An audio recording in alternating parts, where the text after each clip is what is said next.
Still on the search of that one true love? On the limbo in this crazy world of dating, marriage, relationships? Well, listen to the Golden State Media Concepts Relationship Podcast, your one-stop podcast for everything about relationships.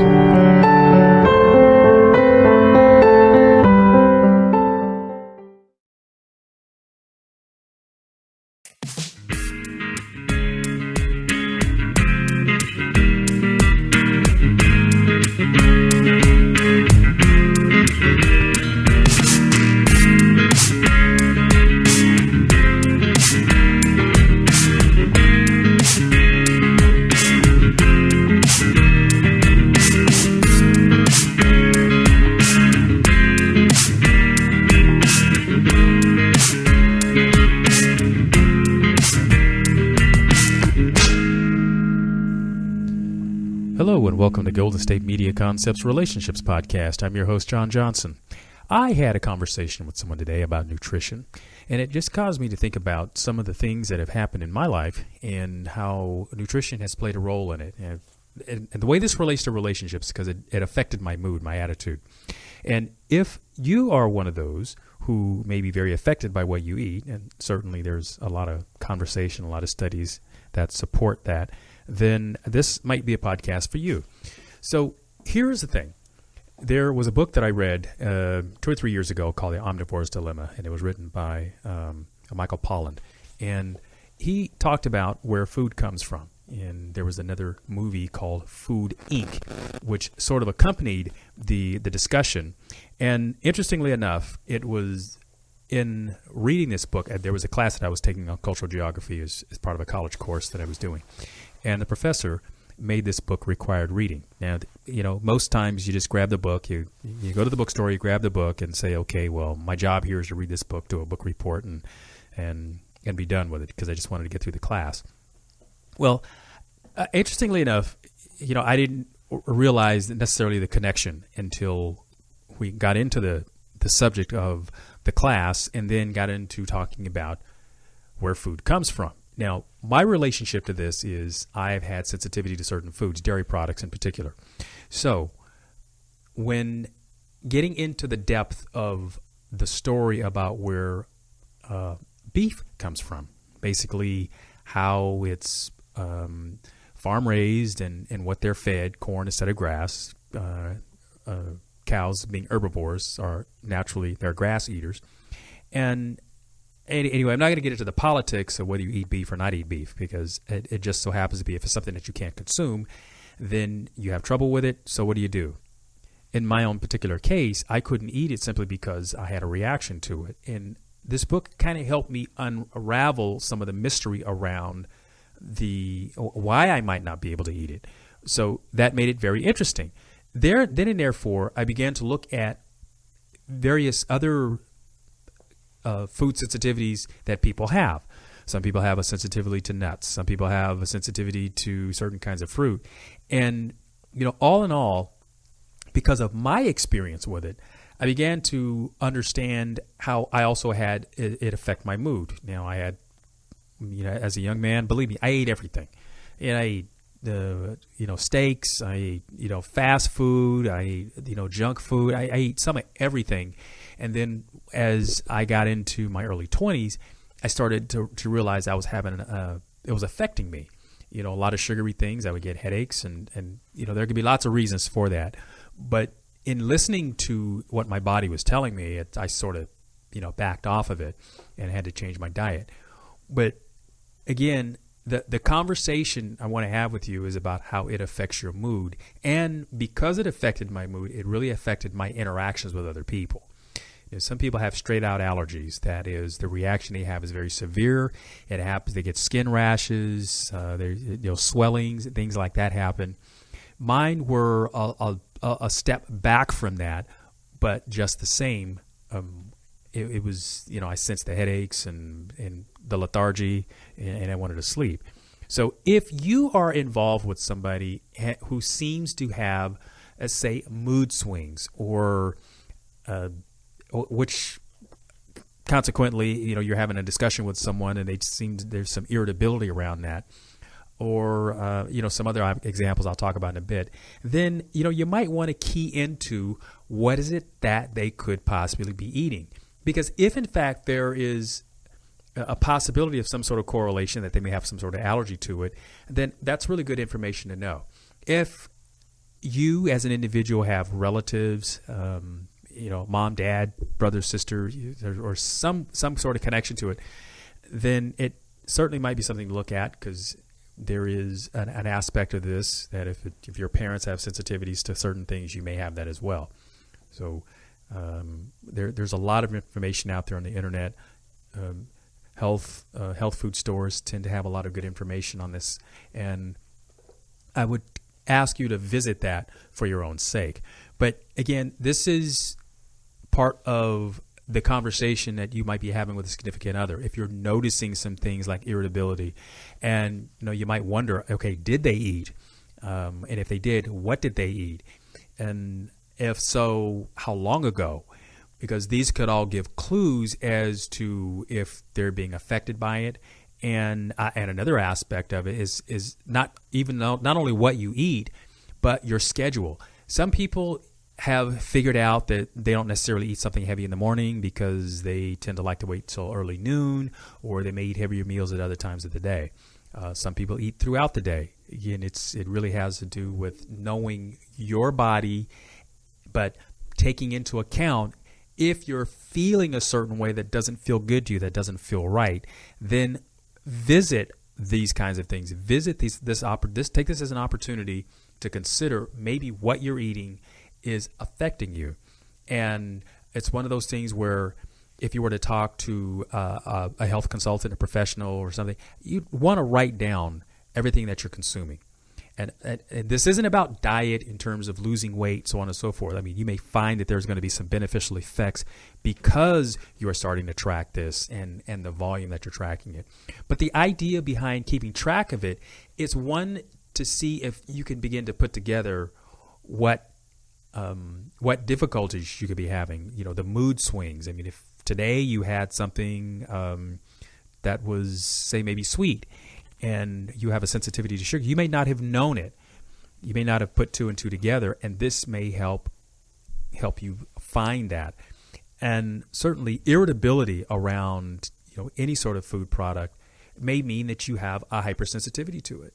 And it's also not good to put the burden on of dealing with your irritability on your significant others, or even friends or people around you.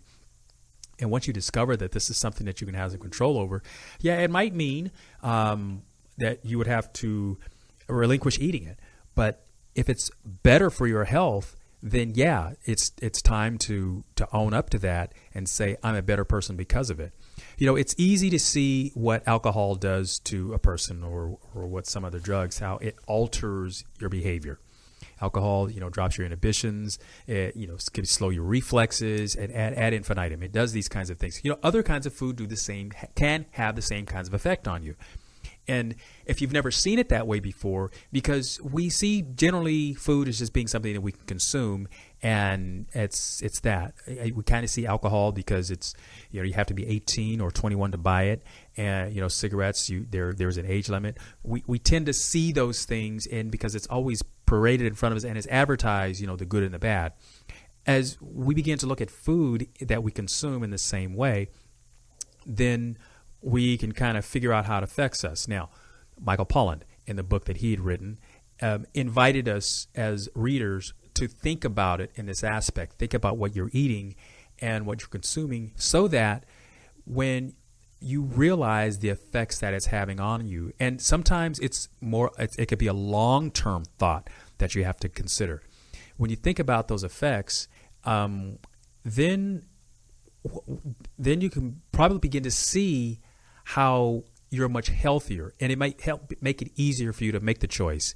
Because some people, when they're having to decide some of these questions, it's they have these cravings. Is how do you get past it? Well, if you can honestly see that it is not good for you, that should begin to help you lean the way of staying away from it. Because some of this stuff is pure poison, and you have to take matters into your own hands.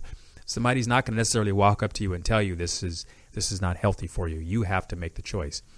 And again, the author Michael Pollan gave many examples of this, and I'm not so much selling his book to you as it is I'm just quoting the fact that I use this as a reference because it was very insightful for me to be able to look at that and then consider some of the things that I had sort of discovered, but found it really hard to have some proof around because there wasn't anyone that I felt that I could trust that was knowledgeable that could give me some objective information. And this particular individual, Michael, had spent 2 or 3 years of his life doing the research and then writing the book, and then went on to promote it. And it's quite an interesting read. I was very fortunate that this particular professor at the college that I was going to had suggested it, and by doing so, it helps sort of put to rest some questions that I had had in my own life. And that's the beauty of education, and I'm a much better person because of it. I no longer feel really self-conscious when I talk to people about having certain food sensitivities, and it's more understood, it's more accepted nowadays. So that's what I wanted to share about that. I'm going to take a break, and then we'll come back and talk about a few more things.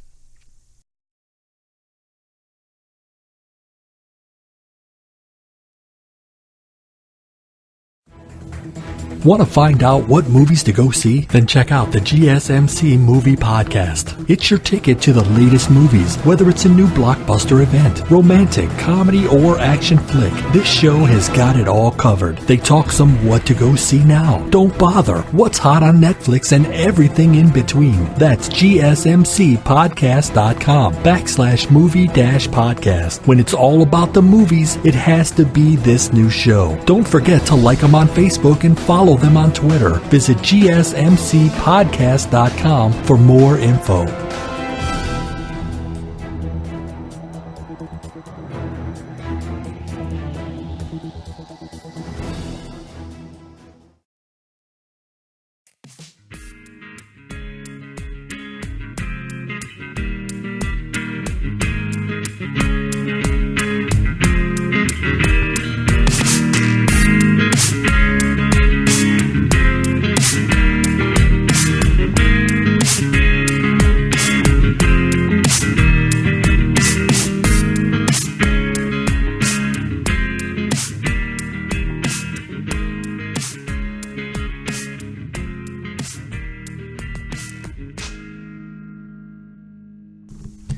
Hello, and welcome back to Golden State Media Concepts Relationships Podcast. I'm your host, John Johnson. And in the last segment, I was talking about nutrition and how it could affect you. And in my own experience, I had the beauty of being in a college course that talked about, the course was cultural geography, believe it or not. And one of the aspects of that is we got into nutrition. And I had highlighted one of the required reading for this particular class was a book called The Omnivore's Dilemma by an author, Michael Pollan. And from that, I detailed something in particular that had affected me, which in the book talks about where food comes from. And namely, in my own experience, I'd had a difficulty with eating beef. And I found that sensitivity was possibly related to the antibiotics that are fed beef, because when cows eat corn does not digest the same way that grass does. And because it doesn't digest the same way, there are antibiotics and hormones and things that have to be fed to the animal so that it will digest, so that it doesn't turn into something inside of them that will ultimately kill them. And then what a lot of the animals are done before they are brought to slaughter, that some of them are then taken back out to fields where they can eat grass. But primarily the reason they're feeding them the corn is because corn is inexpensive. And because of that, and adding the hormones and the other things to it also helps help them prevent bacteria and things in their system, which would ultimately hurt them. And ideally, what is also part of this equation is that it fattens them up, and they're allowed to be able to bring them to market a lot sooner than if they were just fed grass. So that's sort of a recap. And again, it was in that experience of reading the book, I was able to put together a few answers. There were questions that I'd had in my own life, only because I'd had difficulty eating it. Now, as far as grass-fed beef, then I seem to have had a different sort of reaction to it. But I've kind of gotten away from eating it, so I don't have the same, I don't have some answers to give you as far if I can actually go back to it. But I know that I originally could not eat it. This isn't a question of whether to eat beef or not eat beef. It's really merely a personal choice. But I got into this conversation because I was talking about nutrition, and I was giving some of my own experience with that. And if, in fact, you have some sort of experience, or you have a significant other and you're looking at mood swings. I know a lot of times we talk about, okay, could it be some a drug interaction? Could it be a lot of these things? And sometimes we overlook the food that we eat. So I encourage each and every one of you to be really conscious of that, and write things down. And as you tend to keep track of this, you look at the ingredients that these foods are made of, and you might find that you have a sensitivity to something which definitely could be mood altering. Food, think about it. There's a lot of conversations we have around food, and we have conversations because we're eating food, and then there are words that we use in our language. Comfort food, whether it's ice cream or chocolate or something. Yeah, these definitely have the power to alter our moods. So if you run this out a little bit, you can see where there's a rationale for having the conversation and for thinking about it in terms of how it affects you emotionally, mentally, physically, so on and so forth. I just thought it was a fascinating conversation because as I began to be able to actually put some knowledge behind it, and I certainly understood that I was able to sleep better. I was less moody.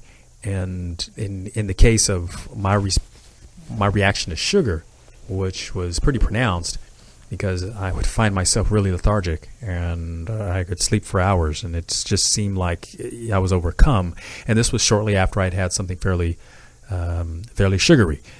So if any of this stuff sounds like you, then maybe we're onto something for you. And if you sort of eliminate some of those things out of your diet, keep track of it, certainly, so that you can see that there's some real hard evidence for yourself. And eat something that, say, has less sugar, or something that technically known to be a little more healthy for you.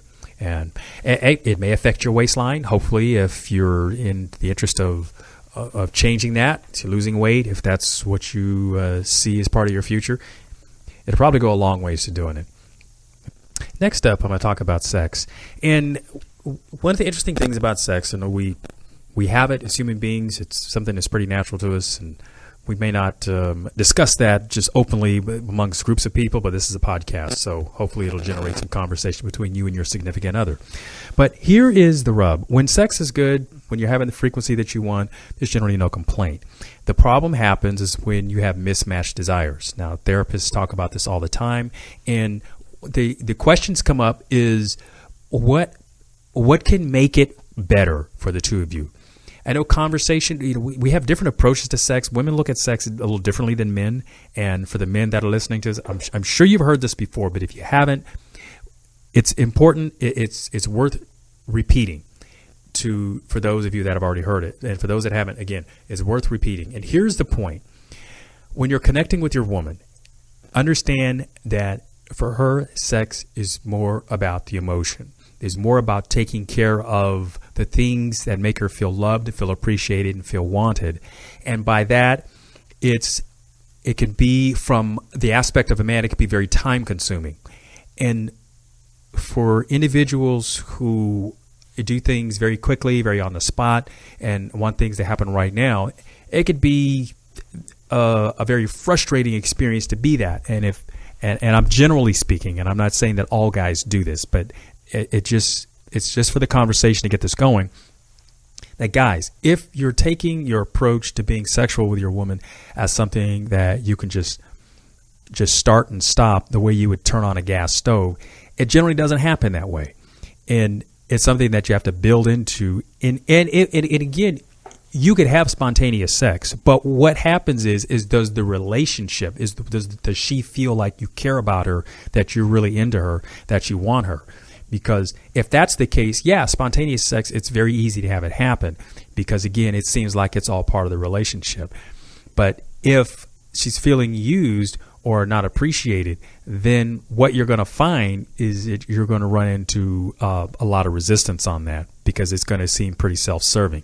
One of the complaints that I've heard women make about being sexual with their partner is that in terms of men, oftentimes men aren't very caring, aren't very nurturing, because it's a very quick experience. It's a very quick act, and women don't generally tend to work that way. Again, it's you really have to be in communication with your partner about this. So I'm talking about it. You can't assume. And the thing that I'm going to say to women who are listening to this, a lot of men are very clumsy about it, and it would go a long way to helping them understand your interest in what makes you feel sexy and want to feel sexual when you talk about that in a very direct way, because men have their experiences, and oftentimes, unfortunately, they learn a lot of things in the streets. They learn from a lot of examples of what's going on in movies, and these things don't really paint a very good picture. An experience that some people have in college, let's say if you have a course that's on human sexuality, which oftentimes falls in the psychology part of the curriculum for a lot of people, or even if you just have a simple interest in it, that's great. I encourage you to take it. We can break down some of the myths about sexuality in the clinical session, in the classroom sessions, because we can talk about it openly and as adults and demystify some of the things. I mean, a lot of times in the classroom portion, they talk about a lot, reproductive health, some of the physiology and anatomy of the sex organs, and that sort of thing. So it sounds sort of classroom, sort of clinical, but sometimes you need to understand these basics so that when you're having a conversation about it, you can understand it. So look, I'm going to take a quick break, and I'm going to come back and talk about some of those things in a bit. Golden State Media Concepts Social Media Podcast. Time to hashtag everything with Mariano and Pauline. Hashtag Pauliano. We talk about all the fun, crazy stories on social media, from Instagram to Facebook, Twitter to Tumblr, or probably even Friendster. Join us each week as we explore the quirky side of social media. It's the Golden State Media Concepts Social Media Podcast. It's simple, such a sad song. The one that we rely on to get us.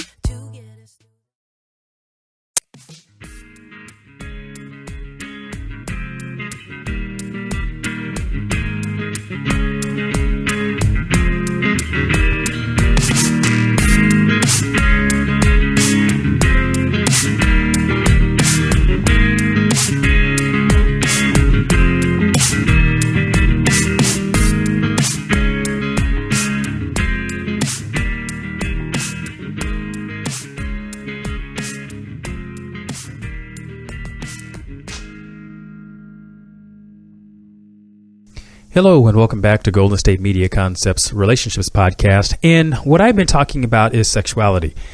Sort of a recap, I was talking to guys and helping them understand, it's in the aspect of approaching your woman. Remember, women are more emotional, and it's about really taking care of the whole relationship, feeding that nurturing part of them, or nurturing them, your woman, and caring about her and making sure that she understands it's not just about getting laid.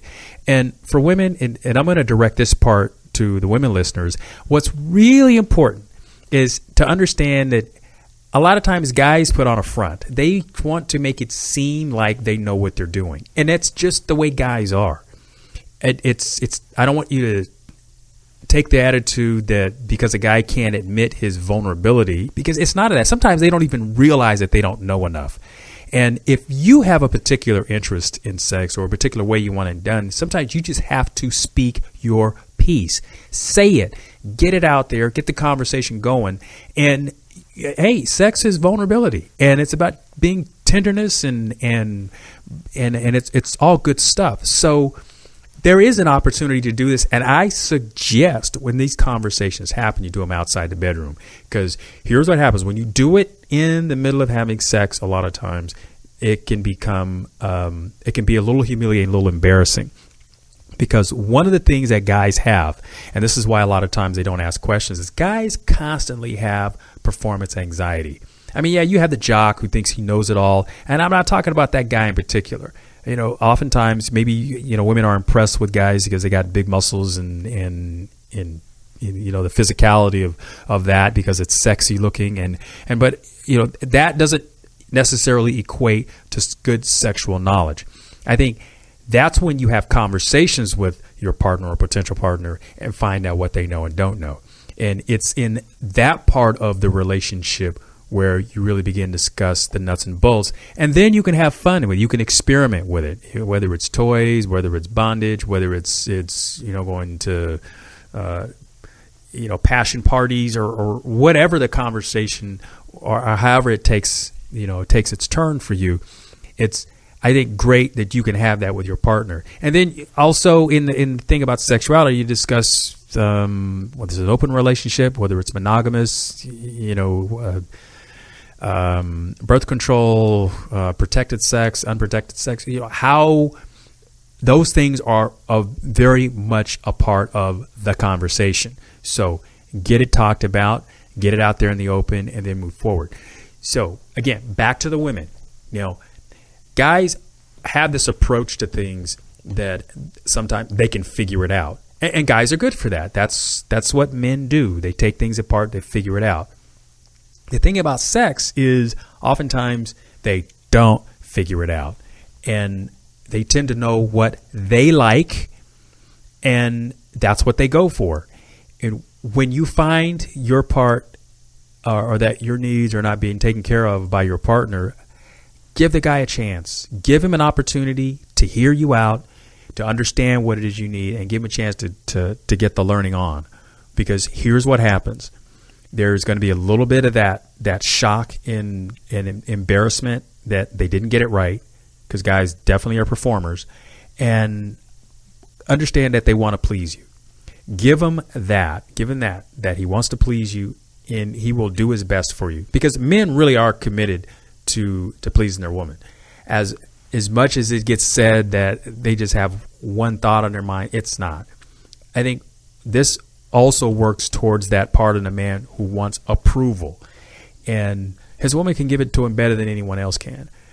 And obviously men have egos, and yeah, this kind of works in that direction. It does work to feed his ego a bit, especially when he's a champion in bed, because then he's obviously going to feel more connected to you. And guys, it is about pleasing your partner, because men's sexual needs oftentimes are much simpler. And I also encourage you as guys to really communicate with your partner what it is you want.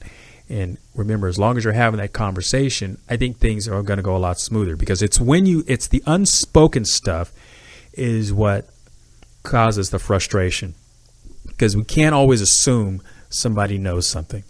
We'd like to think they do, but remember, this is a shared experience. And I encourage you, when you're being physically intimate, look into each other's eyes, because that's a big part of the connection too. That's when that sort of cements that memory in the brain, when you are being physically intimate and you're looking at your partner right in the eyes, and you know it's part of the experience. And I think setting the mood so that all of these kinds of things can happen. I'm going to say it just in case you don't already know it. It's, you know, take a shower, put on something really comfortable, really sexy, set the mood. And if the evening may start with, you know, dinner and a movie, and hopefully you're rested before all this stuff starts, because obviously it's going to take a little bit of time, but that's part of the romance. Guys, listen, remember, that's part of the romance of the situation, of the circumstance. So you're going to have to spend a little bit of money on the situation, and that it goes a lot further than just thinking you're just going to just take this girl home and just do whatever. It doesn't it happens that way. I mean, if it happens from time to time, that's one thing. But, a steady diet of that's going to bore you. That's just like having cereal for breakfast all the time. You don't want the cheap stuff. Sometimes you'd like to go out for a nice breakfast where somebody prepares the meal for you and so on and so forth. Well, again, that's an analogy. So think of it that when you're preparing your relationship to have good sex, it's about having good communication. It's about taking risks from time to time with not only the communication, but doing something that's fresh and that's original and that's different, something that you got to put some thought into, because that's what's going to achieve the good results. That's where you're going to create the good memories. And when you do that, then your partner feels like it's something that they want, that they look forward to. And how good is that? Guys, men typically say that they have mismatched sexual drives, that they want more than their woman wants. Well, I think those kind of things can be turned around, and you can also create, the loyalty with your partner, because as I understand it, women are very loyal and women are very highly sexual. You just have to create the atmosphere, to create the mood for that. And when you do that, you've got all that you can handle. And I think for most guys in most relationships that I've talked to people about, that's usually been the case, and that's great. So remember, it's about being nurturing to your partner, being vulnerable, and by doing so, I think you're going to get great results. And here's another thing. It's not about reading statistics and determining that if the book says couples are having sex 20 times a month, that if you don't do that, then you're not normal or you're not average. You gotta toss those kinds of things out, because those affect your mental outlook. And if you go into this feeling like there's something wrong with you, then it's going to be a lot harder to get what you want. Okay? So it's not about that. It's not about averages. It's not about reading what your neighbors are doing, because that this shouldn't apply to you. It really has to do with understanding your partner and your temperament. So when you have the mismatched desires, that has to do with understanding what it is that you want and finding out what it is your partner needs in order to meet you there. Sometimes there's things that have happened in an individual's past, so that make them feel very unloved, unattractive, not want to be sexual. And again, it'll come out in the conversation. So be open and be honest, and I think you can have a wonderful, happy, loving sex life. I'm John Johnson. This is the Golden State Media Concepts Relationships Podcast, and I want to thank you for listening.